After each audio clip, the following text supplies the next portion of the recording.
today we'll talk about how can you figure out this solution or know how you can do that on your LinkedIn Learning app. All you have to do, you just go down here, click on my Learning down here.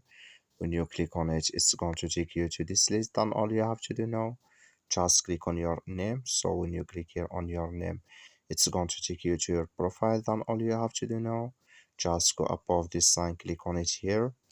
So when you click on it, it's going to take you to this list. Then you go down here, just keep going down and you click here on account settings.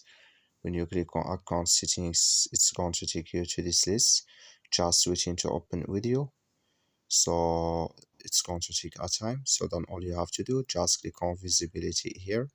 When you click on it, it's going to take you to this list. Click here on profile view and options, just click on it here, and here can you select here watch others say when you have viewed their profile. It's going to see like this. That's all you have to do. Thank you for watching. Don't forget to support us by liking, subscribe.